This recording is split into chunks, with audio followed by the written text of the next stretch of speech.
जय जय श्री राधे श्याम हरि बोल। कली पावन अवतार श्री श्री नित्यानंद प्रभु का प्रेम अवतार श्री श्री नरोत्तम दास ठाकुर महाशय विरचित श्री श्री प्रेम भक्ति चंद्रिका का 11 नंबर त्रिपदी में ठाकुर महाशय ये कह रहे हैं, साधु शास्त्र गुरु वाक्य हृदय करिया ऐक्य सतत भाषिब प्रेम माझे कर्मी ज्ञानी भक्तिहीन यहाँ करिया भिन नरोत्तम ये तत्व गाजे। तो यहाँ पे इससे पहले जो त्रिपदी ठाकुर महाशय बोल के आया है, भागवत शास्त्र मर्म नवविध भक्ति कर्म सदाई करिब सेवन अन्न देवाश्रय नाय तुम्हारे कहिलो भाई ए भक्ति परम भजन। तो शास्त्रों अनुযায়ী जो गुरु जी जो बोलना चाहता है वो शास्त्रों के वाणी से मिलता है या नहीं। तो अगर गुरु वाणी और साधु का वाणी और शास्त्रों का वाणी तीनों मिल जाए, बोला इसको ही पालन करना। अगर मान लीजिए कोई गुरु शास्त्र के अनुरूप वाणी ना करे तो वहाँ पे क्या किया जाएगा। तो वहाँ पे बोला है, जब अगर गुरु जी शास्त्रों अनुଯାयी बात, साधु बोला शास्त्र बोला लेकिन गुरु जी बोला ना ऐसे नहीं, दूसरे तरीके से करना, बोले तब साधु गुरु जी का बात नहीं मत मानना। गुरु जी हमको परीक्षा कर रहे हैं, ये सोच के तुम दूर चल जाओ, दूर में रह के वहाँ पे भजन करो। ये क्यों ना बोले शास्त्रों अगर बोलेगा, शास्त्रों ठाकुर जी क्योंकि शास्त्रों सबको शासन करते हैं, मध्यस्थ से भागवत पुराण, शास्त्रों गुरु को भी शासन करता है और शास्त्रों शिष्यों को भी शासन करता है, शासन करता है, सबको शासन करता है। शास्त्र शासन करने का अधिकार है। तो अगर गुरु जी शास्त्र के अनुযায়ী वाणी बोले तभी मानो, नहीं तो मत मानो। तो गुरु जी कुछ बोले इसको ना मान के जो शास्त्र बोला है उस और साधु बोले वो मान के भजन करो, बाकी नहीं तो दूर रखो, गुरु जी हमको परीक्षा कर रहे हैं। अच्छा, तो सबसे बड़ी बात तो फिर गुरु है क्या। गुरु बोला है गुरु वाणी निर्विचारे पालन करना पड़ेगा, शास्त्र ये बोला है। बोला है शास्त्र ये बोला है गुरु वाणी तभी निर्विचारे पालन करो जब ये शास्त्रों अनुযায়ী हो, तभी निर्विचारे पालन करने के लिए बोला है। अगर गुरु जी शास्त्र विरुद्ध बात करे तब पालन करने के लिए नहीं बोला है। अच्छा, यहाँ पे जीव गोस्वामी पाद भक्ति संदर्भ में बोला है, जो गुरुदेव असत आज्ञा करता है और जो शिष्य पालन करता है, बोला दोनों का ही नरक में जाना होता है। इतना बड़ा बात कर दिया जीव गोस्वामी पाद ने। और गुरु है क्या, गुरु कोई व्यक्ति नहीं है, गुरु एक तत्व। सो हम सोचते थे गुरु से तो भूल नहीं हो सकता, गुरु तो साक्षात ठाकुर जी है। हाँ ठाकुर जी संदेह नहीं है, लेकिन जब ठाकुर जी के स्वरूप में आकर वो बात करते हैं तब तो ठीक है। अगर गुरु जब मनुष्य रूप में लेके आया है तो उसमें मनुष्य का कुछ वो भी रहेगा। तो उस हिसाब से ये जो बेष्टि गुरु है, समष्टि गुरु सबसे ऊंचा है, समष्टि गुरु की बात आपको मानना पड़ेगा। तो गुरु कोई व्यक्ति नहीं है, गुरु एक तत्व है। अगर मान लीजिए किसी का भगवत धाम प्राप्ति हो गया और गुरु अभी तक गुरु का 2, 3, 4 जन्म लग जाएगा, तो क्या वो शिष्य बैठे रहेगा, गुरु जी का अब तक आएंगे आगे फिर हमको राधा रानी के चरण में रूप मंजूरी के हाथ में समर्पण करेंगे। बोला नहीं, उस समय ठाकुर जी खुद तत्व गुरु रूप में वहाँ पे प्रतिष्ठित होके उसको सेवा में लगा देगा। फिर गुरु जी जब आएगा वहाँ पे तत्व गुरु काम करेगा। ये तत्व है गुरु। अच्छा, ये भी मान लीजिए पक्षांतर में कोई गुरु जी सिद्ध हो गया और ठाकुर जी के चरण में चला गया, फिर क्या होगा, फिर वही गुरु तो फिर नहीं आएगा दीक्षा देने के लिए। फिर वहाँ पे भगवत तत्व के अनुसार ही कोई आके दूसरा आपको दीक्षा देगा, आपको भक्ति लाइन समझेगा, फिर जाने का रास्ता कर देगा। ये गुरु तत्व, साधु शास्त्र गुरु तत्व, गुरु वाक्य हृदय करिया ऐक्य सतत भाषिब प्रेम माझे। इसमें क्या होगा ना, ये तीनों को मिलके जो वाणी होगा, अब इसको मिलके मानेंगे, शास्त्रों अनुযায়ী मानेंगे तो भक्ति का जो पथ है वो सुगम हो जाएगा। तभी ठाकुर जी का पादपद्म लाभ करने का सहज सरल उपाय हो जाएगा। और कर्मी ज्ञानी भक्ति निहारे करिया भिन नरोत्तम ये तत्व गाजे। तो कोई होता है कर्मी, जो जितना कर्मानुष्ठान करते हैं उसमें उनका क्या प्राप्ति का वासना रहता है, उनका वासना रहता है कि मुझे ये कर्म करने से स्वर्ग आदि सुख लाभ मिलेगा। और ज्ञानी क्या क्या वासना रहता है, ज्ञानी का वासना है वो मुक्ति लाभ करेगा। लेकिन ये जो दोनों है ना, ये भक्तिहीन है, उनके हृदय में भक्ति वासना नहीं है, सेवा वासना नहीं है। तो बोला है उनका संगति मत करो, इसका संगति क्यों मत करो, उनका जो हृदय में वासना है वो वासना तुम्हारे मन में आ जाएगा। अगर तो ये देखा जाता है कर्मी और ज्ञानी दोनों भक्ति भी करता है। बोल रहे भक्ति करने के इनका कारण है, अगर केवल ज्ञान कर्म नहीं फल देते बिना भक्ति बिना, तो भक्ति का प्रयोजन उनको क्यों लगता है? वो कर्मों में जो स्वर्ग आदि सुख के लाभ के लिए और ज्ञानी जो मुक्ति के लिए ये भक्ति का अंग जाजन करता है, केवल वो नहीं लगता है। लेकिन भक्ति महारानी जो है स्वतंत्र प्रबल भक्ति, जो भक्ति सेवा अभिलाष वो स्वतंत्र दे सकते हैं, लेकिन ज्ञान और कर्म नहीं दे सकते। तो नरोत्तम ठाकुर मौसे गर्जना करके कह रहे, मैं जो ये सब सारे बात बता के आया है, ये गर्जना सर के हुंकार करके ये सभी मानो, ये सब ही मानो। कौन सा सब? जो साधु का शास्त्र और गुरु तीनों मिले तभी मानो, नहीं तो मत मानो। और ज्ञानी कर्मी ये जो बोल के गया है ये सब मत मानो, ये भक्तिहीन है, उन लोगों का संगति मत करो, ये जो बोल के गया है, ये गर्जना करके ये सब बोल के गया है। तो आपकी कोई मन में जब वो क्या प्रश्न है? अभी देखा जाता है वो भक्ति का विभिन्न स्तर है। साधक दीक्षा ले लेता है, देखा कोई गुरु का देखा जाता है आश्रम मार्ग भक्ति या प्रचार मार्ग भक्ति, कोई गुरु का देखा जाता है मंदिर मार्ग भक्ति, मिश्रा भक्ति का टाइप में है। साधक का अगर उत्तम भक्ति का लालसा होता है, वो उत्तम भक्ति का स्तर होता है। तो इस टाइम देखा जाता है गुरु जी उनको बोलता है तुम आश्रम में रहो, भंडारा में योगदान करो, सेवा करो। हाँ, तो उनको इच्छा है नाम भजन नाम करेंगे, चिंतन करेंगे।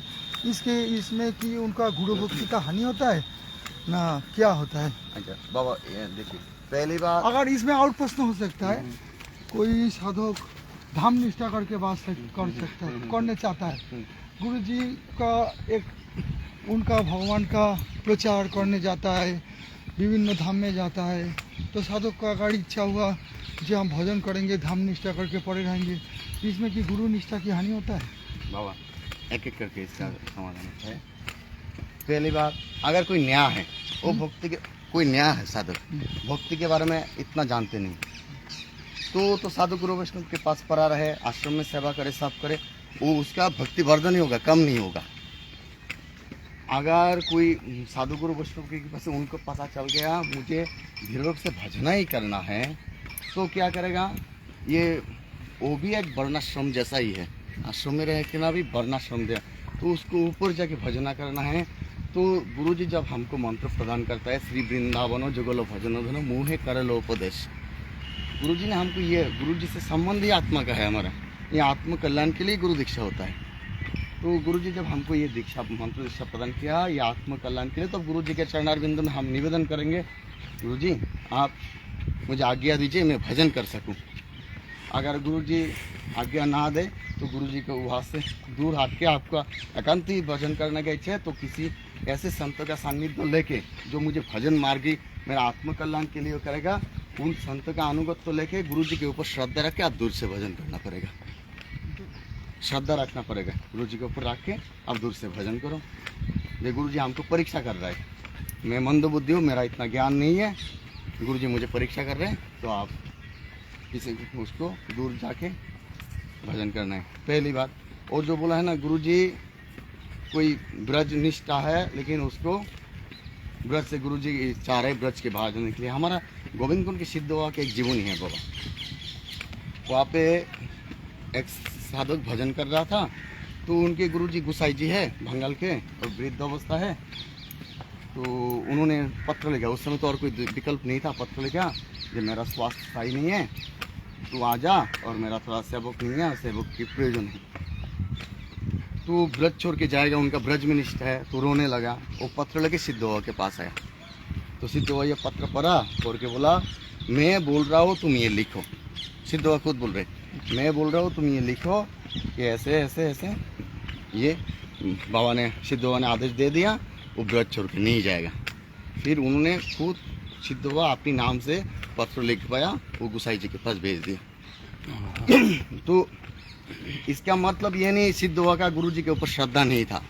जब ब्रज में वास करके वो भजन ही करना चाहता है गुरु जी को, वहाँ पे कोई ना कोई ठाकुर जी की कृपा से ब्रजरानी ही कोई सेवक इंतजाम कर देगी वहाँ पे, उसका ब्रज में जो रहने का वासना है ब्रजरानी व्यवस्था कर देंगे। सिद्ध हुआ का ऐसा नहीं है गुरु जी के प्रति श्रद्धा नहीं था या गुरु जी का सेवा करने के लिए, लेकिन जो ब्रज में रहकर भजन करना चाहते हैं, ब्रज का जो महिमा है, जो धाम निष्ठ है, उनका ज़्यादा प्राधान्य दिया गुरु जी सिद्ध हुआ ने।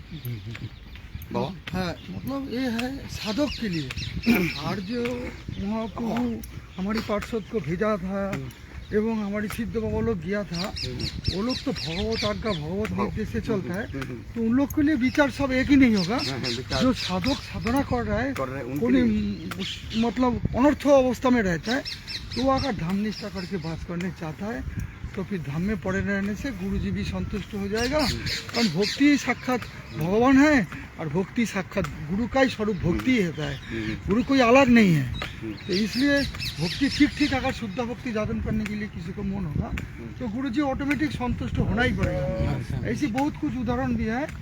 तो और वृंदावन महिमामित में प्रबोधानंद सरस्वती की बात भी बोला है, जो धाम निष्ठा करके वास करता है, यही गुरु आज्ञा है, ये आदेश पालन करना ही गुरु जी का आज्ञा है। तो इसलिए इसमें कोई अगर कोई गुरुनिष्ठ साधक होता है, तो गुरुनिष्ठ साधक को तो गुरु को मान के गुरु का साथ रहता है, वो भी ठीक है।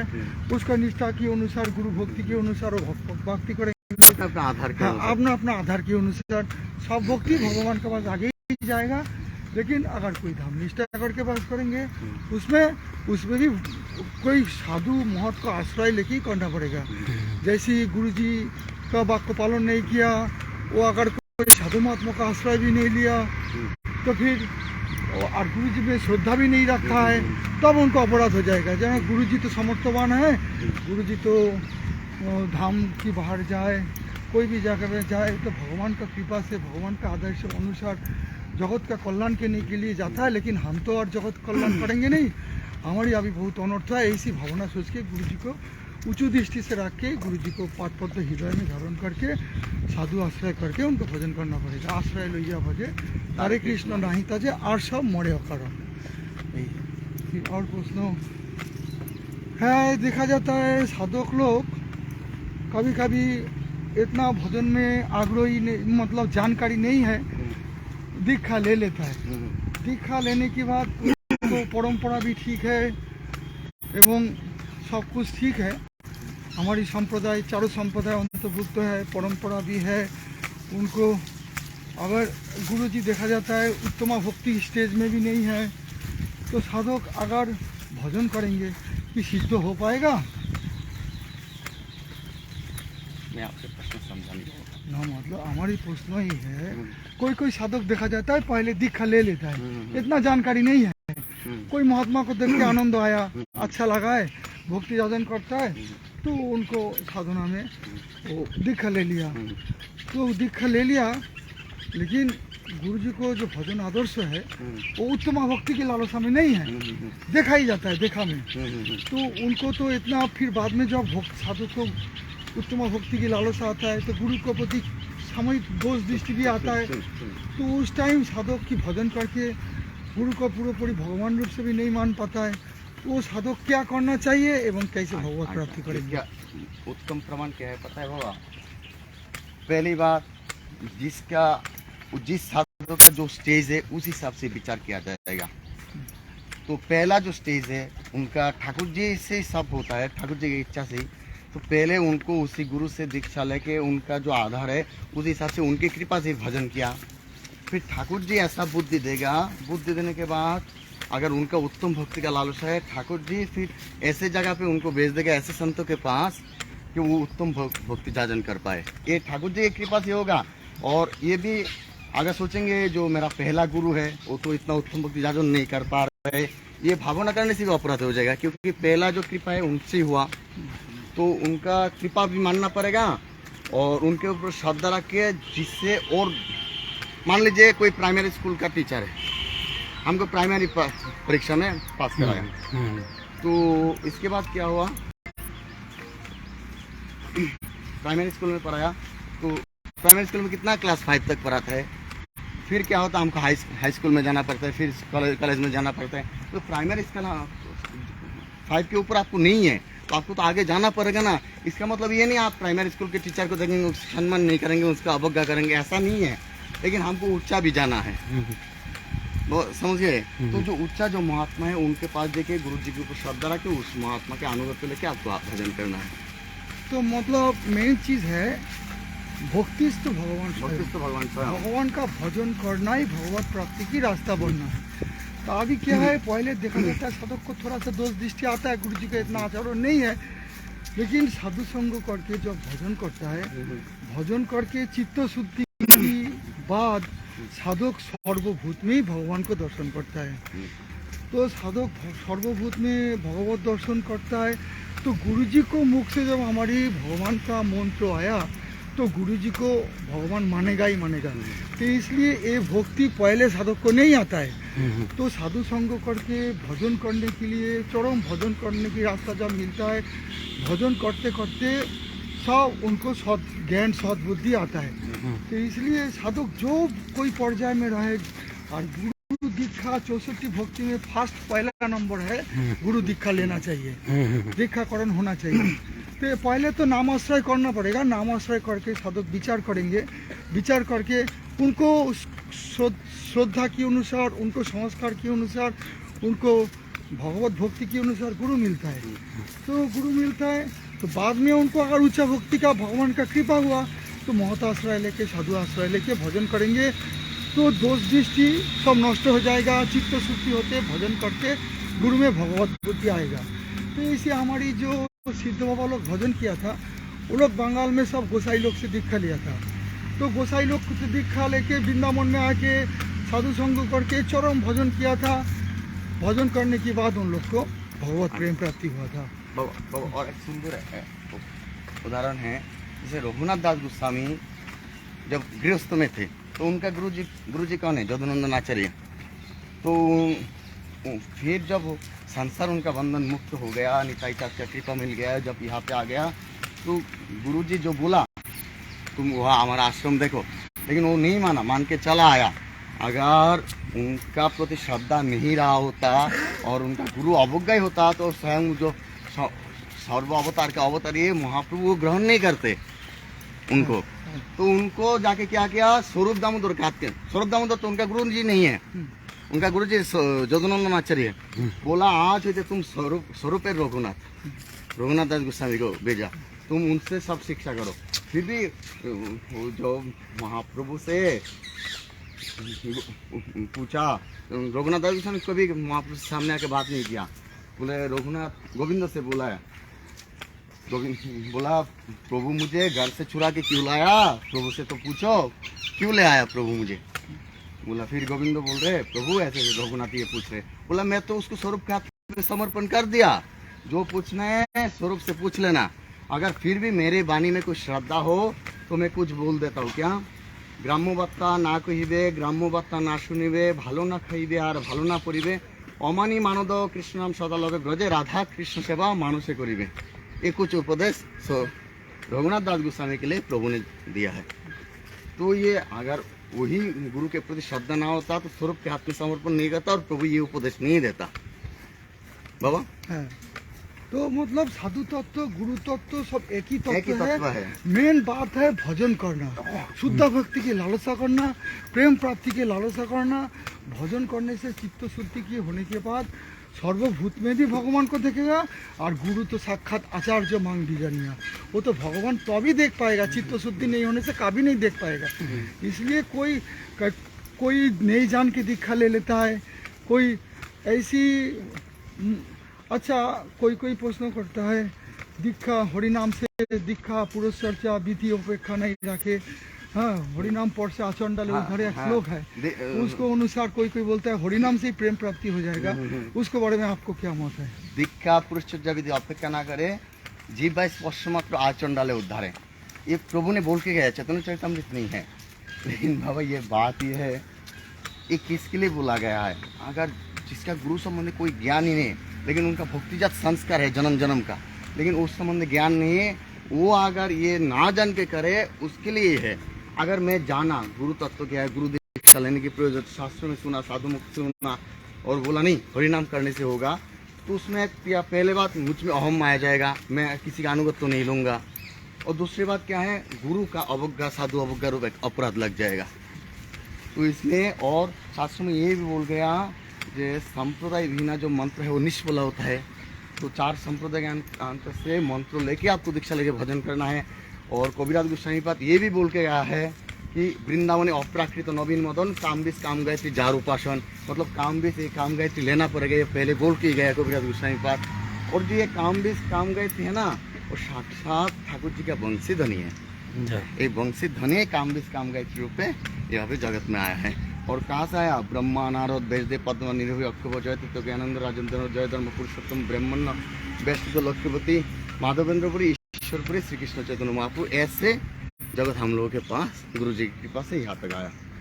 तो ये कोई ऐसा नहीं बीच में कोई काटा हुआ है, सीधे ठाकुर जी से यहाँ तक आया है। तो इसलिए दीक्षा नहीं लेके अगर भगवत प्रेम प्राप्ति करना चाहता है तो शास्त्र में विश्वनाथ चक्रवर्ती बात टीका किया है, नारद आदि मुनि ऋषिगण सब भगवत दीक्षा लिया है, दीक्षा लेके गुरु को मान के भजन किया है।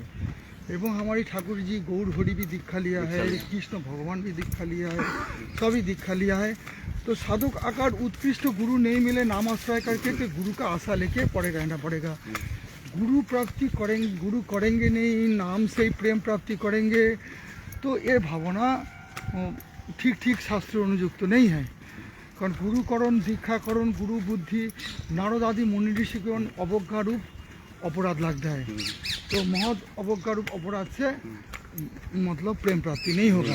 इसलिए गुरु प्राप्ति नहीं हो जाए, इसलिए उनको दुख होना चाहिए, गुरु कब दीक्षा होगा, हमारी सदगुरु कब मिलेगा, ऐसी भावना लेके गुरुकरण करना ही पड़ेगा। जब तक दीक्षा गुरुकरण नहीं होगा तब तक प्रेम प्राप्ति नहीं होगा। 64 प्रकार को जो भक्ति है पहला ही है गुरु पदाश्रय। 64 प्रकार जो विधि निषेधात्मक भक्ति है पहला ही है गुरु पदाश्रय, सदगुरु पदाश्रय, उसमें भक्ति का प्रवेश द्वार है। इसलिए साधक पहले तो नामाश्रय करके गुरु को खोजेंगे, देखेंगे, जानेंगे, हैं, तो भगवान से प्रार्थना करेंगे हमको गुरु सदगुरु मिलाए दो, है। अगर कोई दीक्षा ले लिया तो सत्संग करके भजन करके भगवत प्रेम प्राप्ति कर सकता है, इसमें कोई संदेह नहीं जो है। हरिभक्ति विलास में है, जो पहले 1 साल तक आपका हरिनाम देंगे गुरुजी, देने के बाद शिष्य गुरु को परीक्षा करेगा और गुरु शिष्य को परीक्षा करेगा। ऐसा नहीं सिर्फ गुरु जी देखेगा, शिष्य नहीं देखेगा। अगर गुरु जी के ऊपर उसका पूरा श्रद्धा रहे तभी मंत्र दीक्षा लेगा। और गुरु जी भी देखेगा ये अगर भजन करेगा, मेरा भजन का प्रतिकूल नहीं होगा, तो उसको मंत्र दीक्षा प्रदान करेगा, नहीं तो श्रद्धा रख के दूर चले जाएंगे। मतलब अमर्यादा किसी को नहीं हो जाए, सबको सम्मान मर्यादा देना पड़ेगा। सब हृदय में तो भक्ति भगवान को भजन ही कर रहा है, लेकिन अपना अपना संस्कार के अनुसार भजन करना पड़ेगा। भजन नहीं करने से अभी भगवत प्रेम प्राप्ति नहीं होगा। गुरु भक्ति, साधु भक्ति, सब भक्ति का मुख्य उद्देश्य चरम भजन करना।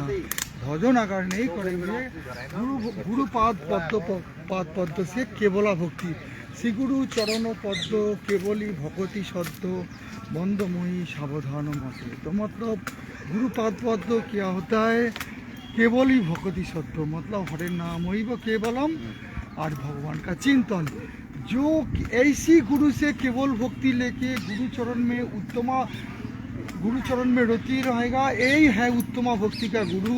इस गुरु के चरण में रोती रहेगा तो प्रेम प्राप्ति करेगा।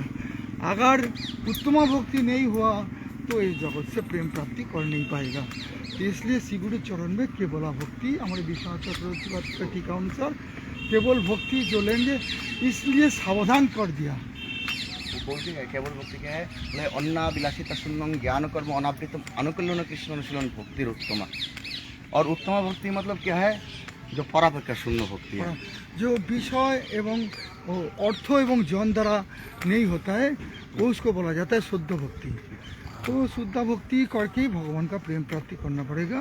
तो गुरु भक्ति का मुख्य उद्देश्य है चरम उत्तमा भक्ति जाजन करना। जो साधक भजन करते करते अनर्थ कर्म क्षय होते उत्तम भक्ति स्टेज में आएगा, भगवान उनको गुरु से हो साधु से हो ऐसे उत्तम भक्ति के लालसा जमा के उनको भगवान ही करता है सब काम। इसलिए साधु रूपे गुरु रूपे सब भगवान ही है, इसमें कोई दुमत नहीं है। इसमें साधु छोटा है गुरु बड़ा है, गुरु छोटा है साधु बड़ा है, ऐसा कोई नहीं है। साधु उनको भजन कराए के उनको भगवान नाममय चिंतनमय करा देता है, तो देखता है अभिन्न आत्मा हमारी गुरु जी भी जो है साधु भी वही है। और साधु क्या करता है, फिर जब प्रेम प्राप्ति होता है गुरु साधु सब एक साथ मिल जाता है, भगवान ही हो जाता है। तो ये भगवान का अनुगत्य नहीं, गुरु साधु ठाकुर जी को सेवा होता है। तो भगवत तत्व साधु तत्व सब एक ही तत्व है, मेन है उत्तम भक्ति जाजन करने। जय हो, जय जय श्री राधे श्याम गिरिराज महाराज की जय।